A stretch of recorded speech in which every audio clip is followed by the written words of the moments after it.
Today, I want to talk about how to lose weight without restrictive dieting. This may seem like a very complicated and complex thing, but I'm going to break it down into 3 simple steps for you to start with, and that is actually the foundation for intuitive eating. So, the first one, step number 1, is to build your plate. So, some people like to use hand portions, or they like to use measuring cups or measuring spoons. But a really simple way to make sure that you're getting a wide variety of nutrients and enough nutrients is to build your plate with half fruits and veggies, 1/4 of lean protein from whole foods, and 1/4 of complex high fiber carbs. So if you don't know what foods fit into those categories, a few examples for protein are chicken breast, ground turkey, whitefish, shrimp, steak. Those are just a couple. For starchy carbs, we have sweet potatoes, whole grain, like rice and oats, quinoa, things like that, even lentils or beans. For fruits and veggies, hopefully everybody knows a few examples of fruits and veggies. And then, so that's the plate. And usually there's a few fats involved in the cooking process. And we want our fats to be high quality. So from olive oil, from nuts and seeds, avocados, whole food sources.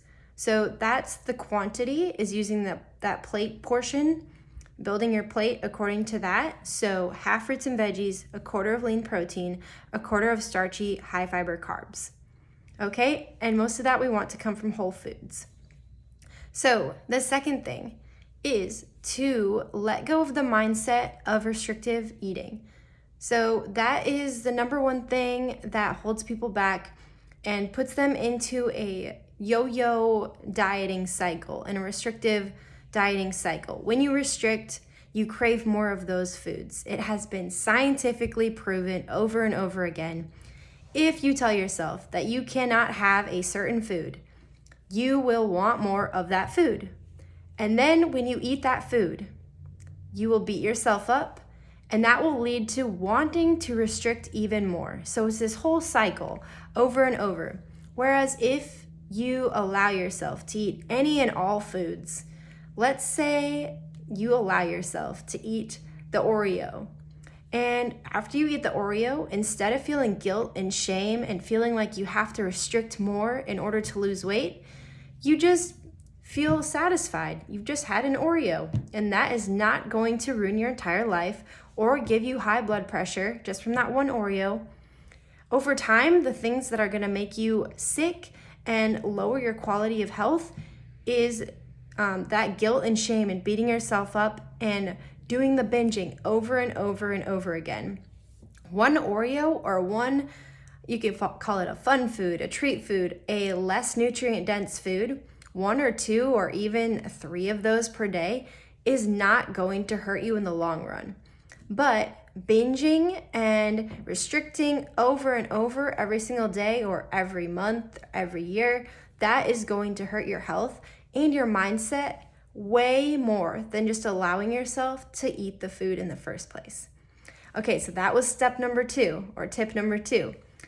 Tip number 3 is once you've built your beautiful plate of whole foods, mostly whole foods, and you have your protein, your carb, your fruits and veggies, your fats, is to slowly and mindfully eat that meal and then stop when you're satisfied.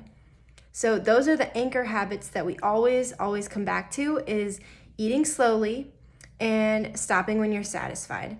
Because when you eat slowly, your body has more of an opportunity to absorb all of those nutrients and digest them. And slowing down also gives you mental space to be present and lets your cortisol come down for a few minutes out of your busy day. So slowing down, as silly as it sounds, and I say it all the time, slowing down makes such a big difference. And it also leaves you space to process your emotions and get out of the cycle of emotional eating, which a lot of us practice on a daily basis.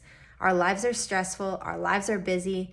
I've never met a single person who tells me, oh, I'm not busy. I have plenty of time to do all of the things that I want to do. I've never met a single person who has said that. So, following those 3 steps or those 3 tips or 3 habits, however you want to look at it, those 3 things will set you up to lose weight without having to restrict food and get into this vicious cycle of binge eating and yo-yo dieting.